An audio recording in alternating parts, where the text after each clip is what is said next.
Gets to unmute. Hello, all. This is Tim over at CDT. I'm the interim director of communications, and we are going to get started. Thank you for joining us on our second edition of this discussion series. We're deeply grateful to have you. With that, I will simply kick it over to Greg Nojheim for some introductory comments. Greg. Hi, everyone. I'm Greg Nojheim with the Center for Democracy and Technology, and welcome to the second installment of the CDT webinar series on tech policy responses to COVID-19. I'm the director of our Freedom, Security, and Technology project at CDT, and on behalf of the organization, I want to wish you, your family, your loved ones, and your coworkers and friends the best of health in a very difficult time. For today's webinar, we're trying a new format, an online debate, and this debate will be on Bluetooth-enabled contact tracing. I'm going to give you some background information and then turn the microphone over to debate moderator, CDT's Avery Gardner. In the context of COVID-19, contact tracing is the art of notifying people they have come into contact with a person who has COVID-19. In the physical world, contact tracing involves building trust with the infected person and interviewing them to persuade them to disclose the people with whom they have had close and prolonged contact, so that such contact that might result in transmission of the virus. The contact tracer then calls those people at risk to advise them of this exposure and to counsel them about what to do next, such as getting tested or going into self-quarantine. This has to be done quickly because people exposed to the novel coronavirus who become infected may not know that they are infected, may not have any symptoms, and may unknowingly spread COVID-19 to family and friends and coworkers. Enabled contact tracing is intended to speed and automate a part of this process. Bluetooth is the radio app that makes it so your cell phone can talk to your speakers in the car, to your earbuds, and to other devices. The Bluetooth signal can travel as envisioned by Apple and Google, who are developing an API that app developers would use to build Bluetooth-enabled apps. The system would work like this. Two people would download the Bluetooth-enabled app. If they spend more than a few minutes together, relatively close, their phones will exchange anonymized IDs stored on each other's phones. If one of them becomes infected, she triggers a notice that is sent to all of the other people represented by anonymized IDs in her phone. As contemplated by Google and Apple, the person infected doesn't know who received notices, and the person who receives notice doesn't know whose infection may have triggered the notice. It's anonymous and therefore privacy protected. As designed by Google and Apple, downloading the app must be voluntary. The entity that is developing the app must either be a health department or an entity with a contract with a health department. The infected person gets to decide whether to give notice or not. There's a decision moment after they are diagnosed where they decide whether to give notice or not. As designed by Google and Apple, the apps that could use this API cannot collect location information, which is highly revealing. It doesn't have to work this way, though. In some countries, downloading a Bluetooth-enabled app can be mandated. Some governments are pressing for automatic notifications to be sent to their health departments, making it so that that act of volition of deciding to notify one's contacts is no longer an act of volition, but is rather done automatically because the notice goes to the health department. Some governments are also pressing for location information to be collected so that they can determine better whether a person may have been infected or not, who is the subject of such notice. One other thing to keep in mind, the only variables that determine whether a person gets notice or not are really signal strength, the Bluetooth signal strength, and the duration of contact, the duration of the times when the two phones were proximate to each other. Bluetooth signal strength can be diminished by distance. That's a good thing because one wouldn't want people who are far apart to be giving notices to each other. But it can also be diminished by things like walls, things like having to pass through clothing, things like the type of phone that has the Bluetooth on it, things like having to pass through a person's body in order to get to the other phone. These are variables that must be accounted for in determining whether a person gets notice that they've been infected or not. It's a complex issue, but we've got a fun format to address it. And I'm going to turn it over now to our debate moderator, Avery Gardner. She leads our competition work at CDT. If you haven't yet met Avery, you need to, because she's a lot of fun and she's really smart. Avery, take it from here. Thanks a lot, Greg. Thanks everybody for joining us. This is going to be fun. I'm delighted to be moderating today's debate. We are joined by two amazing presenters. Al Gadari is the Consulting Director of Privacy at the Stanford Center for Internet and Society, and he was a partner for over 20 years at the law firm of Perkins Coie.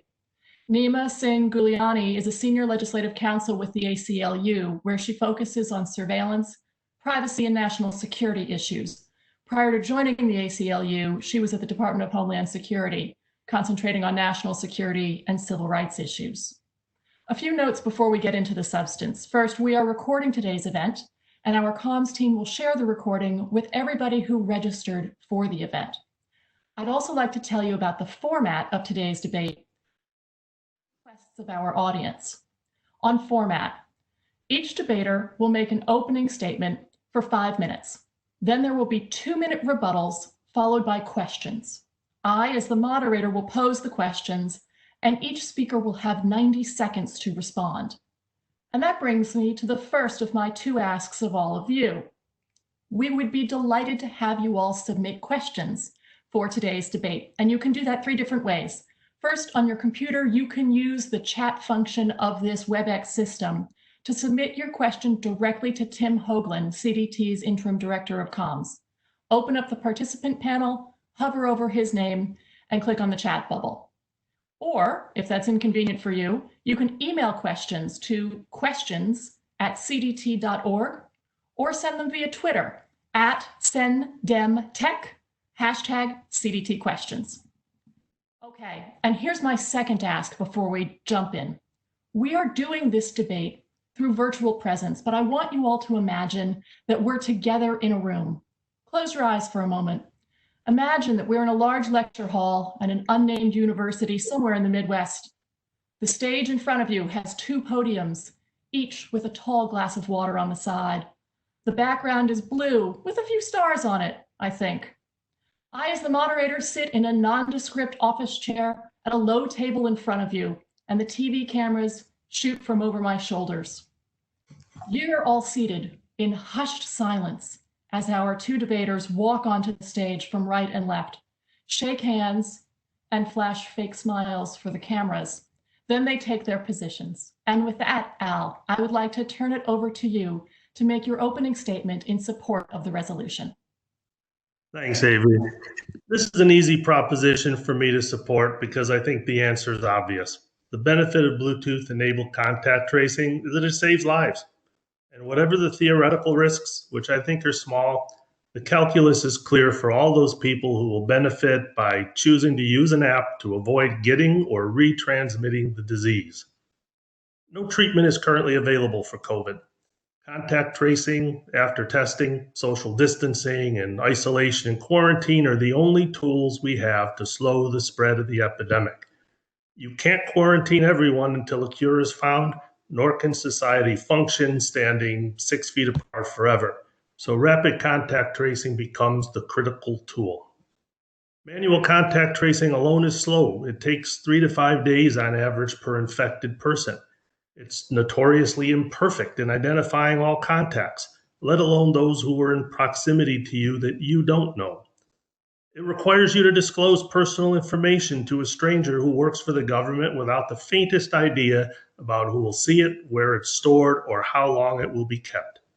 It yields false positives because you don't know precisely how long you were in contact with each person over the last few days, and false negatives because your memory is imperfect, or you don't know who sat next to you on the bus yesterday. But what it really lacks is scalability. Does anyone really believe an army of cold callers telling people they're from the government and here to help is a real solution? Especially when we've told people for years to avoid spam calls by not answering the phone if you don't recognize the number. And you know who'll be calling. It'll be the scammers needing your bank account information to deposit your COVID check. Bluetooth apps address those failure points through near instantaneous notification of exposure. Early exposure notification empowers you to tell your public health agency that you were exposed, rather than waiting days for a call to tell you, assuming you'd even answer the phone. When you get the notification, you can follow public health directions to self-isolate or get tested, or you can ignore it. You're no worse off for having received notice, even a false positive one, but you may be significantly better off if you act on it. Early exposure notification reduces retransmission rates, and that's critical to containment. With the delay in manual contact tracing, critical days are lost where the disease can spread. Studies show reproduction of the disease, or the R0 factor, is 2 to 3 times over that period of delay. In other words, one person will infect another 2 or 3 people who will each infect another 2 or 3 people, and the growth rate becomes exponential. You get exposed, you become a carrier. You take the bus to work the next day because you don't know you were exposed and lack symptoms. The bus driver dies 2 weeks later, and everyone else on the bus becomes a source of retransmission. The Bluetooth app solves for that problem. Some say the app won't work because it requires at least 60% uptake to be quote unquote efficacious. But who defined efficacious to mean completely stopping the spread of the virus alone? Rather, the Bluetooth app, like social distancing and washing your hands, is designed to slow down the rate of retransmission. It'd be great if everyone downloaded the app, but 50% or 40% or even 4% uptake still yields benefits to those who choose to use it. Everyone else can just go to the beach and hope for the best. Moreover, a low rate of adoption is not an argument for not doing it. It's an argument for making it mandatory. If you don't like the voluntary opt-in Bluetooth application for exposure notification, just wait until the government's mandated as a condition of leaving quarantine or returning to work, because we haven't seen enough progress in slowing the disease. Google and Apple just announced the release of their exposure notification API.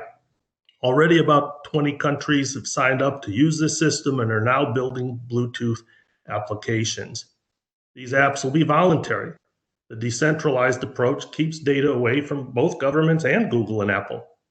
The app will not be able to draw on location data or other information from the device, and the companies have committed to disabling the app when the crisis ends.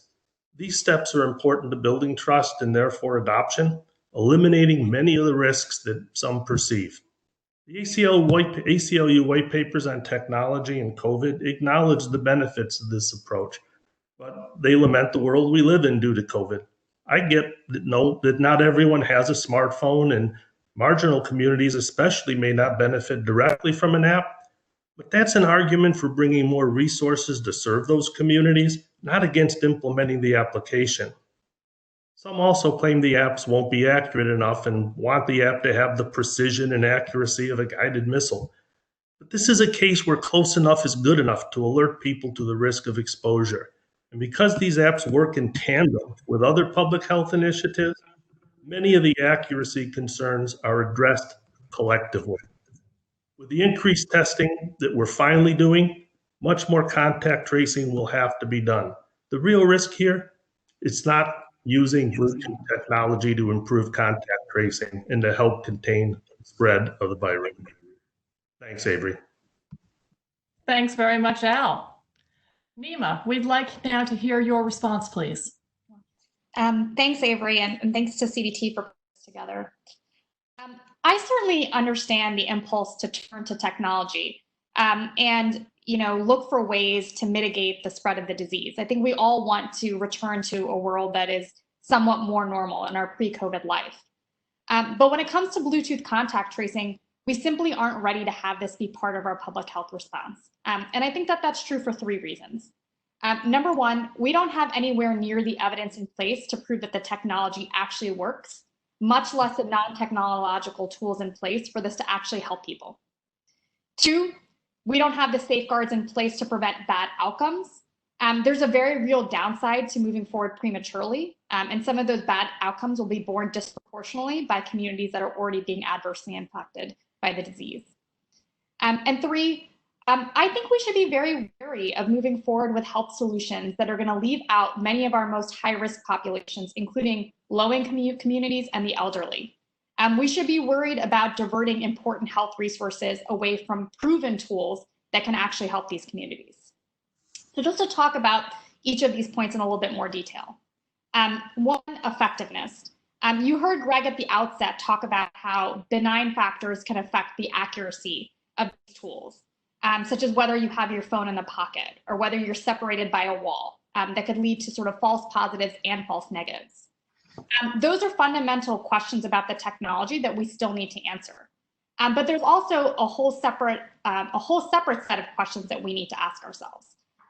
Will people actually take action when they receive notifications, or will they just simply lead to a false sense of security that makes people think that they are in fact safe and they don't need to take sort of social distancing and other measures to protect themselves and their communities?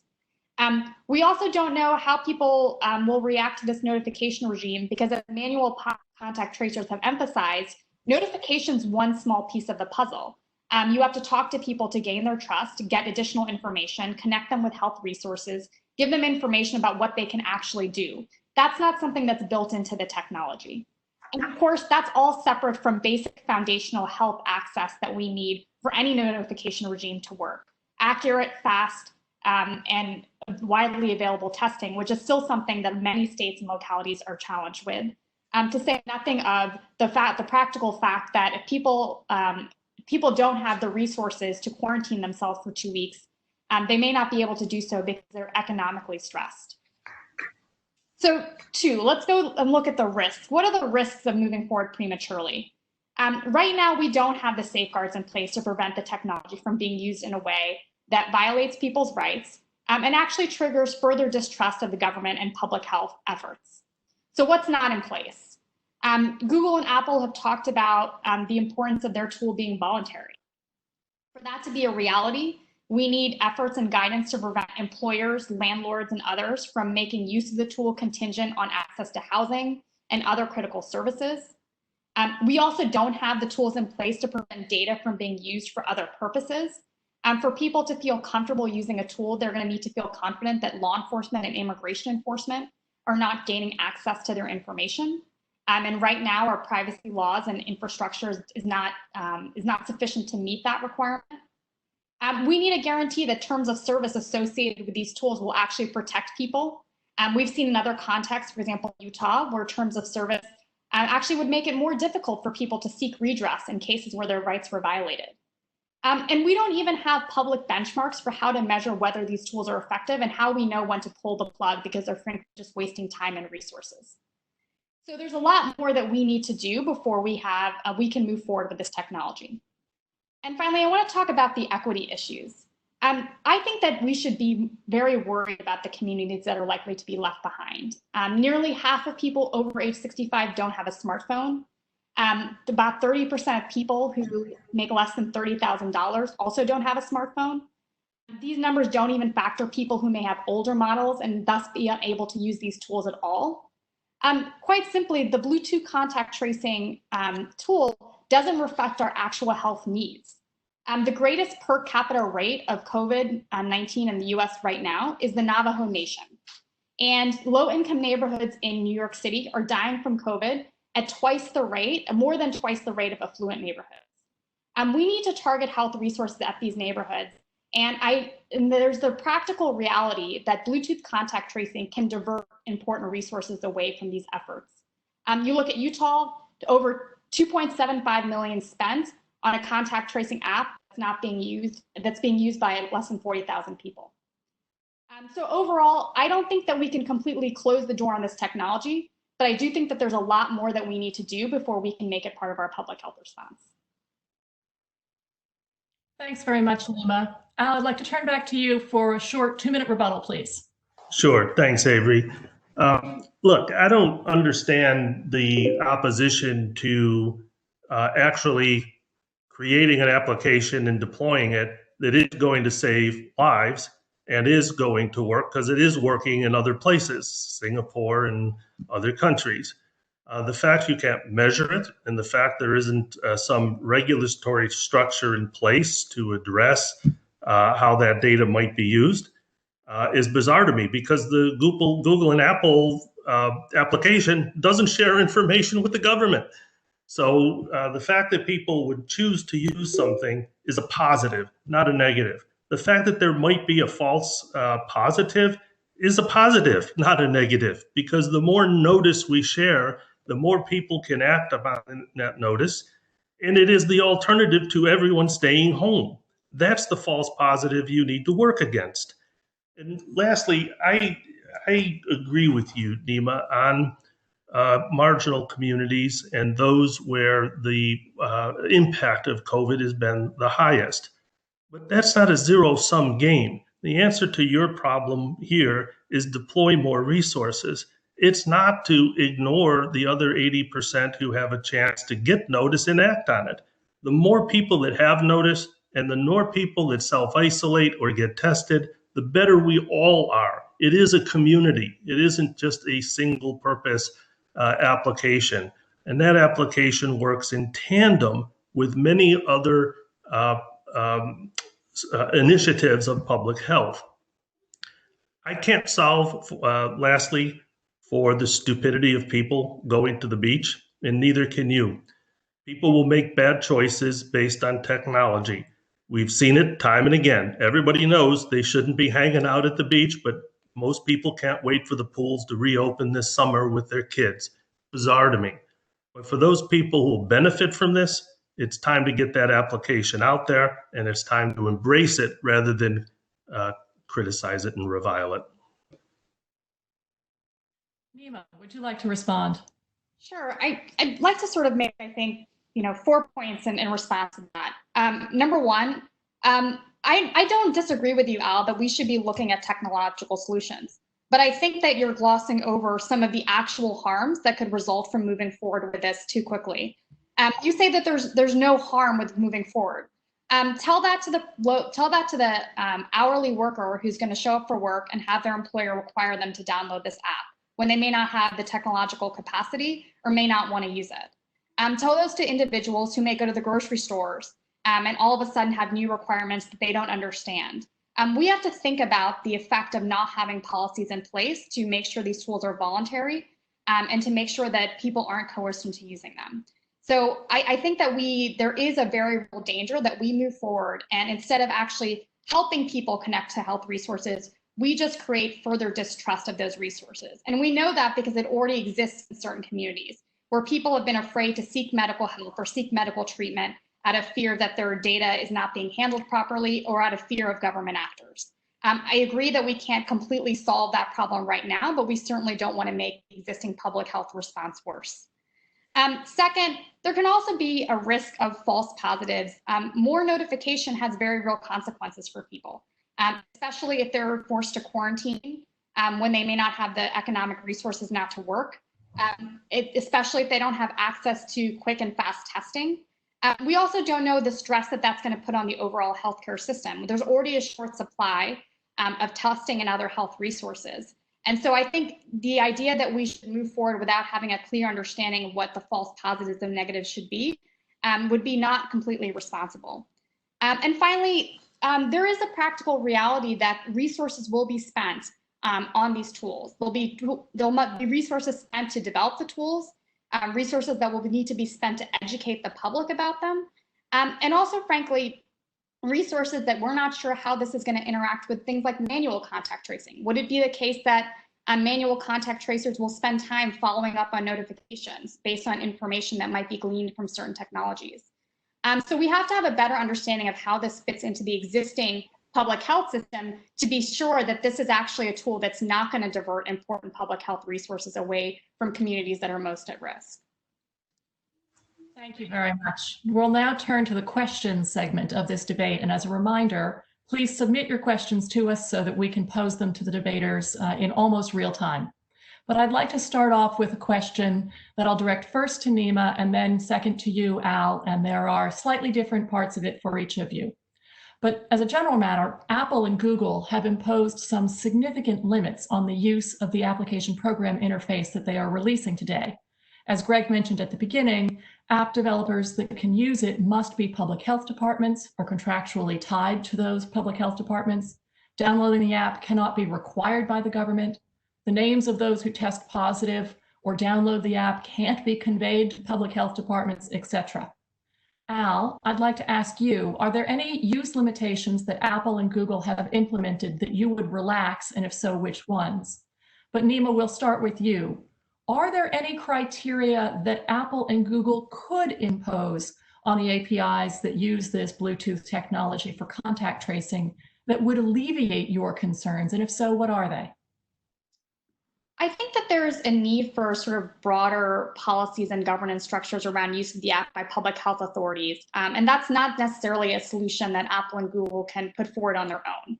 But there are basic things. One, guidance to make sure that it's truly voluntary. As I've said before, it's not going to be enough for the companies to say that and public health authorities to say that. They're going to need to make sure that employers and others can't coerce people. Second, independent oversight and transparency. What are the public health agencies going to put out there in terms of providing information to the public? Will there be independent auditing? Will we have full transparency about how data is used and what the benchmarks are to ensure efficacy? And finally, how does this actually fit into a broader public health strategy that's going to get resources to the communities that most need it? A question that is lingering out there is what resources will go to people who cannot use these tools? And will this divert those resources away? I think we have to have an understanding of that. Those aren't necessarily problems that Apple and Google can solve, but they're ones that I think we need to solve before moving forward. So Avery, so look, I think that what Google and Apple have offered here is extraordinary and perhaps at risk of mandates of government that don't like it. I think I would not relax any of the requirements they've placed on those governments, and I hope they're able to resist the demands of those governments who feel that a more intrusive application and centralized system is necessary to constrain this disease. The manual systems that exist and everything Nima's raised is a concern. Those concerns exist exactly the same in manual contact tracing. Employers can take steps to prevent people from going into work until they prove that they're healthy.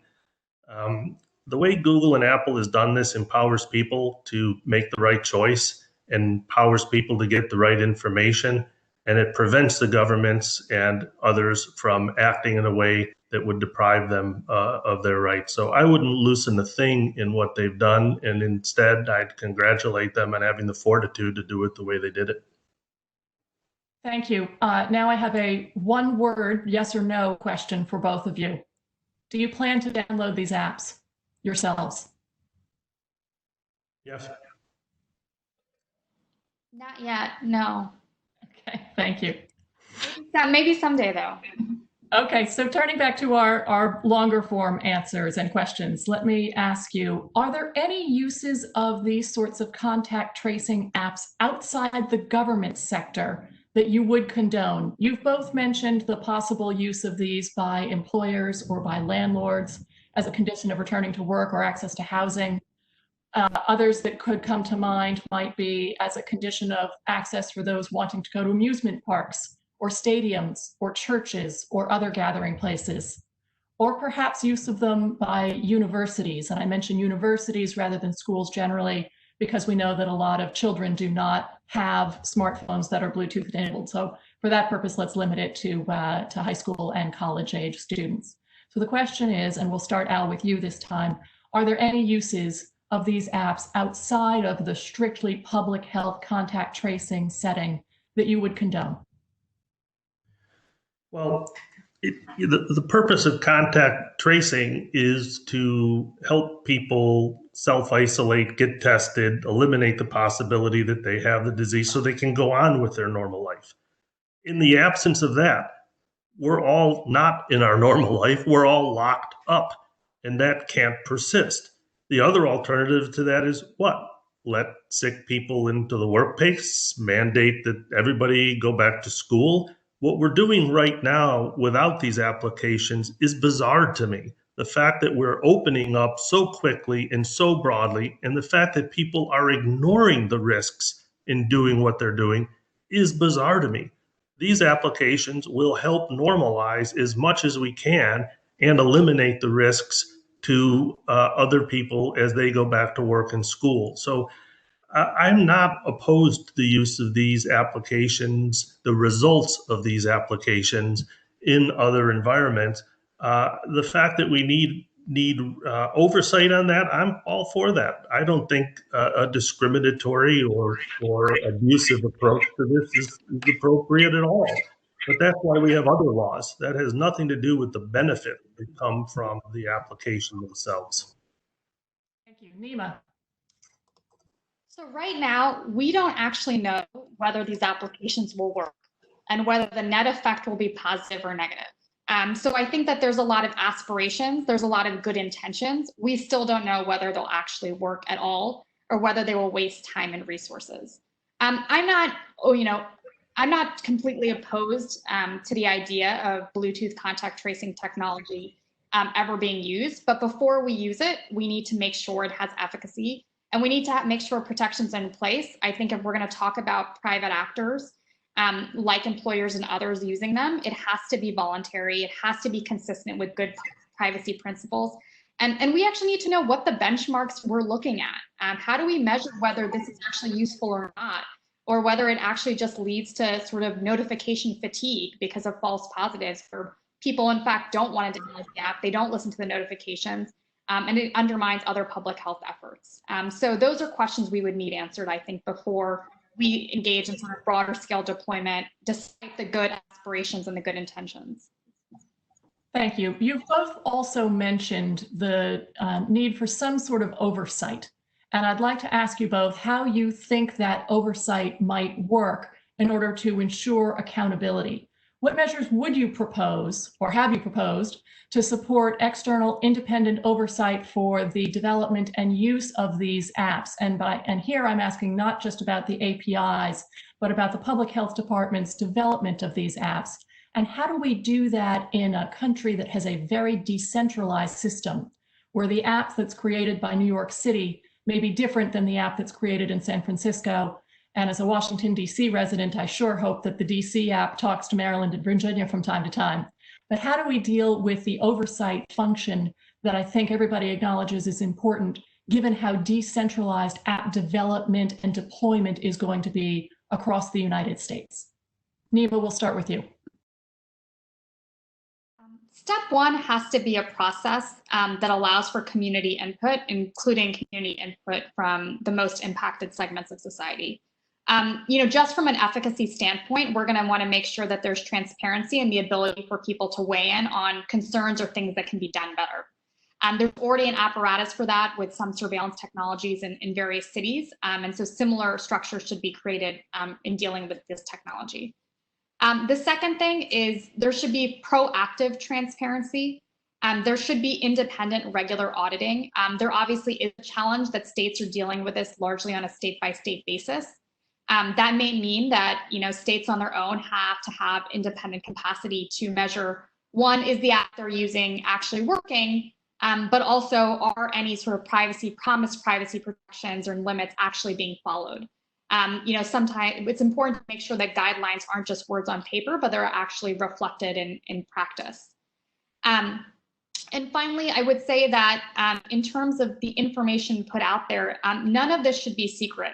Contracts with entities who may be developing these products, APIs, audits, reports, all of that should be put forward in the public, and the benchmarks that are going to be used to assess whether you use a tool and how you use a tool should all be something that's completely transparent, so we can make sure that this is actually helping public health efforts and not undermining them. Thank you very much. And that was 90 seconds on the nose. Very impressive debating skills there. Al, would you tackle that same question for us? Sure. Look, I think that transparency is critical. And again, that's why I applaud the Google, Apple efforts here, because the code's been published, people can bang on it, and everybody knows what they're doing with it. I think it's a harder issue with the states. Their laboratories, their public health organizations are different, they're funded differently, and there are oversight procedures in those states. We have NEMA. What more do we need? It's great to have the public oversight like the ACLU and other organizations asking tough questions. But almost everything that NEMA has raised is the same question for manual contact tracing that exists. We've just hired tens of thousands of people to go make phone calls on 2 days of training without any background checks, as far as I can tell, without any understanding of whether their calling behavior is actually efficacious or not. And so these things have to work in tandem. This system is not perfect. If we wait for all of the things NEMA has just outlined, we will have a vaccine by then and we won't have to worry about it. So there is time to build a regulatory oversight infrastructure for this, but it's really important to stay on top of it and examine these things and not let people get away with things that they shouldn't in terms of how the apps are used. It's not an argument against deploying the apps now and getting it out there, though. Great, thank you. And Al, we'll start with you for this next question. This comes from several audience members who've been pointing out that the API that Apple and Google have developed doesn't currently allow for the merging of the GPS data and location data. But let's take as a hypothetical the interest in potentially merging those two. On one level, it would be far more intrusive from a privacy perspective to have the public health departments or potentially individuals getting information about the location of their potential exposure.